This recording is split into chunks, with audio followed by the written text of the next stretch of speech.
Hey everybody, it's Dave with Android Police, and this is our video review of the HTC One X for AT&T. And right off the bat, I have to tell you, technically, the phone I'm holding here isn't a One X. It is a One XL. And you're probably wondering why, then, they call it the One X. And the reason for that is AT&T wanted the exclusive branding for the One X here in the United States. But they also wanted a phone with LTE, which the international version of the One X doesn't have. Only the One XL will have LTE support. And this is because issues with LTE and Tegra 3. Tegra 3 needs an external LTE modem at this point to operate, whereas the Snapdragon S4 chipset in this natively supports LTE because it's actually built into the chipset. And so AT&T was forced to use the One XL, as I said, because they wanted an LTE-compatible device for their LTE network. This means that the phone you're getting here in the United States on AT&T is essentially, for all intents and purposes, the AT&T version of the One XL that will be sold internationally. There are no hardware differences between this and the One XL, absolutely none. The only real difference here is that you have this AT&T logo on the top, and you have some AT&T bloatware pre-installed. Otherwise, this is the One XL, but AT&T calls it the One X, and that's terribly confusing. But they do that because they really wanted to be the only carrier officially with the One X in the United States. Otherwise, all the differences between the One X and the One XL, we're talking about the international variants here, is basically that this has the Snapdragon S4 dual-core processor and the Qualcomm chipset that goes along with that, while the normal One X has a Tegra 3 processor that has quad-core. And the major differences, basically, like I said, are the processors, and that the Tegra 3 version has 32 gigabytes of storage, while this one only has 16. Which is a bit regrettable because for a phone that's meant to be a flagship device, that's not a lot of storage, and it's not expandable. As you can see, this little slot up here is the SIM card, but otherwise there is no way to increase the amount of storage in your One X for AT&T. For many people, this probably won't be a big deal. A lot of people buy the 16 gigabyte iPhone. This is priced the same. So if you want more storage and you really, really need more storage, this probably isn't a phone you'll want to pick up. But I think for the vast majority of people, it'll be acceptable. So, aside from the differences between the One X and the XL, which are, kind of under the shell hardware differences that really aren't going to come across in a video review too well, what is there to know? The One X is built from a plastic unibody chassis, or polycarbonate as HTC likes to say, and it actually feels more solid than most plastic phones. And this is because, as I said, it's unibody. It's cast from one mold of plastic. So everything's one piece. There's no unsightly seams. Everything stuck together is one big chunk. And this means it feels a lot more solid. It feels much more solid than most plastic phones. I think the closest I've felt a phone get to this that's also made out of plastic is probably the Droid Razr, which does have seams that are kind of unsightly. The Razr isn't a pretty phone. This is. As you can see, just to look at the device, I mean, even with the screen on here, the white background, it just looks really good. Now, this phone will actually come in two colors. The one I've got here is obviously the white version. It also comes in gray. I can tell you right now that you'll probably want to get the white version, but you probably should get the gray one. And the reason for that is this white plastic is a matte finish on the back. I'm not sure if that's really visible in the review, but the thing about that is it absorbs oil, dirt, grime, grit, whatever you touch it with. So that means it gets dirty easily. I've already had to clean this thing a couple times a day just to keep the unsightly grime off of it. And I don't know if you can see on the video here, but there still is some. It's already developing kind of these marks where the plastic is getting smoothed out on the back by friction, I assume, from my pocket. So I don't know if the white version is the smartest buy, but it does look really cool. You can't deny that. So aside from the cosmetic issues with the white chassis, how's the plastic feel? It's pretty solid. You will get some creaks, and I don't know if you can hear that on the video. There is definitely some flex in the chassis, but for a plastic phone, it feels very solid. And because it has that matte finish, there won't be unsightly scrapes or cuts that it'll get as it gets more beat up over time, compared to something that's shiny and glossy and looks like it was made in 2008. Other than that, though, let's get on to my favorite part of the One X, which is undoubtedly the display. This is the best display I have ever seen on a smartphone, period. I include Apple's iPhone 4 in that, 4S, whatever, and pretty much anything Samsung's ever built. Forget everything you know about vivid colors and saturation and brightness. This display has the most true color I've ever seen on a smartphone. Everything lines up almost perfectly. If I put it side by side with my desktop monitor, the colors are almost a dead match. Now, on the camera, things might look a little more saturated than they actually are. Reds in particular, on this recording, will probably look brighter than they are on the screen. In reality, they're perfect. And greens especially, which have been notoriously hard to get right on smartphones. For example, if you open up the Groupon app here, this color appears washed out, darker, and just kind of off on my primary phone, which is a Droid Bionic. And if you look at it on a phone or tablet with an AMOLED display, it just kind of looks too bright. So this phone provides the truest colors I've seen on a smartphone. Not only that, the resolution is fantastic. And the reason for that is it's a true 720p display. You are getting all 720 pixels. There's no sub-rendering trickery going on here. It is the full resolution. And if you look at the text of our full review, you can see some of the close-up shots of the screen. And the smoothness of the text especially is just so unbelievable, even when you zoom all the way in. It's just wonderful to look at. It'll be hard for me to go back to my other phone after using a phone with a display like this. It really is just gorgeous. Not only that, the viewing angles are very spectacular. You can't really see on video here, maybe if I turn it up a bit. But the viewing angles, basically, there's no color distortion. And as long as you're not in direct sunlight, the amount of brightness distortion is pretty limited. As my colleague Aaron Gingrich said when he reviewed the Tegra 3 version of the One X, it's the closest thing you're going to get to paper. And the reason for that, I believe, has to do with the fact that the One X is using Gorilla Glass 2.0. And Gorilla Glass 2, many people believe that it's stronger, and that's actually not strictly true. The point of Gorilla Glass 2 was to maintain the same strength of the original Gorilla Glass, but do it by using a thinner layer of protective coating. So the pixels, if we're going to make an analogy here, are higher up. They're closer to the screen. So when you tilt the phone, there's less distortion because there's less material in the way refracting the light. So that makes it better to look at from a steeper angle. Aside from that, the screen gets plenty bright, and as I said, sunlight performance isn't spectacular. It's pretty good, but it's definitely usable.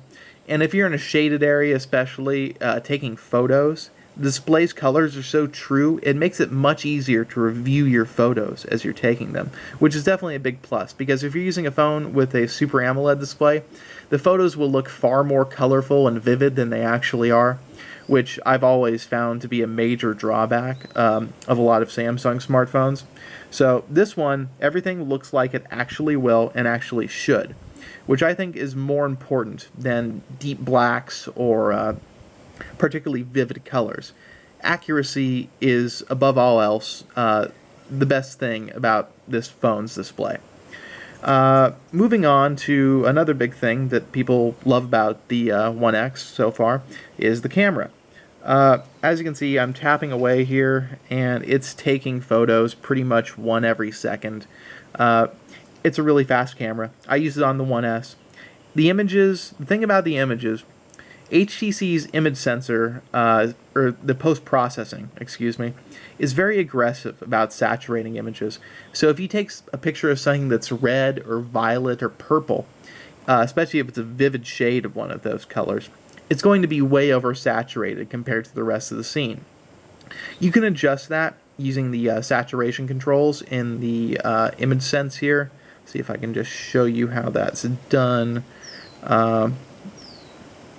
Nope. It is somewhere in here. Image adjustments. So as you can see, there is a saturation adjustment. So when you adjust that, you can get those hot reds and hot pinks to fade out a little bit. But it's a smartphone camera. You shouldn't have to do that. It should be smart enough.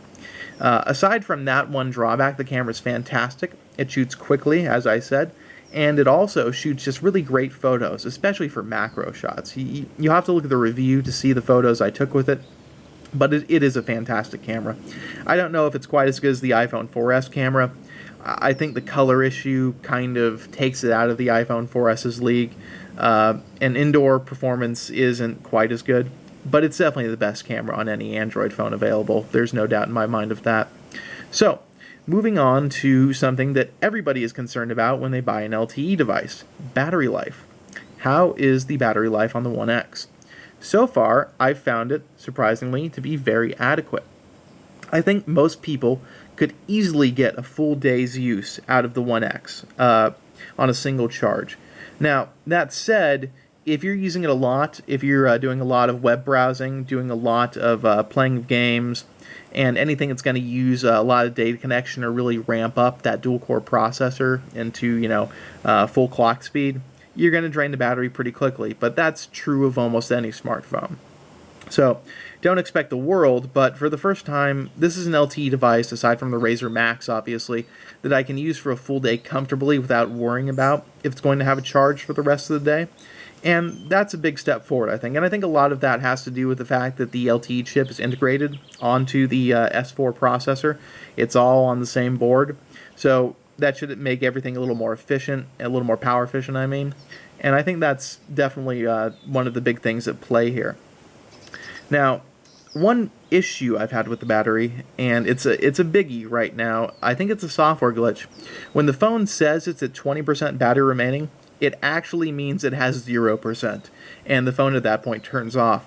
This would seem to be a problem with the battery calibration software, or the firmware. It's just not reading the battery right. That said, you're just getting an artificial, basically you're just getting an artificial readout of how much power is actually remaining. Like it says right now, I have 77% left. It's probably more like 57% in reality. And so I'm hoping that HTC either gets that fixed, or this is just a bug that only afflicts a few review units maybe. I haven't talked to anybody else that's had this problem that I know of yet, but at the same time, not a lot of people have tried out the One XL or the AT&T version of the One X yet. So we will see about that. But like I said, otherwise battery life is pretty good. The phone itself, using it's extremely snappy. This is the, for all intents and purposes, same processor that comes in the One S. Some people will tell you that this has a faster processor, and that's not true. This uses the MSM 8960S4, and the T-Mobile One S here in America uses the MSM 8260A. The only difference between those two is actually that this has all the wireless components on the main board, whereas the MSM 8260A doesn't have the LTE chip. It doesn't have all the world radios integrated onto the board. But the processor, the GPU, the RAM, all of that is exactly the same. So theoretically, they should both be about as fast. In reality, the One X S4 benchmarks a little quicker than the One S. It might be that the One S is clocked down a little bit. I'm not sure. Or it might have more aggressive power management. It's hard to say. But really, the Android performance in terms of using the OS is very comparable. It's just as smooth. And the experience, as you can see, is very smooth. Everything buzzes along quite easily here. Aside from that, I don't know if there's too much else to speak of. AT&T's network, some people like it, some people hate it. I mean, we hear a lot of gripes, but at the same time, their HSPA plus 4G, as I like to call it, is pretty fast. I usually get 5 to 8 megabits a second down, if not 10, which is very impressive for HSPA plus. And the coverage is definitely superior to something like T-Mobile or Sprint. And when you get LTE, it's extremely quick. You're talking, 20 to 30 down and 10 to 20 up. It's serious business, definitely comparable to Verizon's network, if not a little faster at sometimes. So that's definitely something to consider. Everybody's big question probably about this phone is, should I get this or should I get the Evo 4G LTE? And that really depends on how much you value the network. The One X on AT&T, bar none, is going to have the better network for at least the next year. The Sprint Evo 4G LTE is going to launch without Sprint having an LTE network ready yet. and that's a big consideration. While the Evo 4G LTE, I think, is in many ways a better piece of hardware, this is going to have the better network, probably for the duration of its life. I don't expect Sprint's going to catch up to AT&T anytime soon in terms of coverage, so that's definitely something to consider. On a final note, I've talked about Beats Audio because it's on the back. It doesn't really do anything. You plug in the headphones, it tells you it's using Beats enhancements, which basically means the equalizer has been adjusted to make the bass louder. And that's really all it does, as far as I can tell. And I've not read from anybody else that it does anything else that's noticeable. So really, Beats Audio, nice little gimmick, but doesn't really do anything that exciting. And it's basically a built-in equalizer with presets, because you don't actually get the channel equalizer, you just get presets to use. All that said, I look at the One X for AT&T, and I see one of the most important Android phones in a long time. The display, the battery life, the fact that it has this next-generation dual-core processor, and LTE. It has all these new technologies, and that's what makes it so great. It's the first phone to really, I think, deliver the complete package. Great network, great display, great battery life, great performance. And it's all just kind of new stuff. Great camera, too, of course. And I really, really do love this phone. I'm actually considering purchasing it myself, although I'll probably get the gray version if I do. And I really think HTC's done a great job with the One XL, or the One X, whatever you want to call it, and just generally a great phone. There's a lot to like. Compared to the One S, I'd say the display on this really makes it worth it. It is big, but even I, who have often lamented the growth of phones over time, getting to gigantic proportions that they are, and this is a 4.7-inch screen, I find it very pocketable, very easy to hold. The power button can be a bit of a reach at times, and it is difficult to press, as you can see there. But really, they're minor gripes, and the display is just so wonderful that you can immediately forgive it for its size. So I would highly recommend the One X for AT&T. I think it's a good investment. If you're a diehard Sprint customer, I would wait for the Evo 4G LTE. But if you're on the fence about a phone, you definitely can't go wrong with the One X on AT&T. And that about wraps up our video review. Be sure to check out the full review on AndroidPolice.com.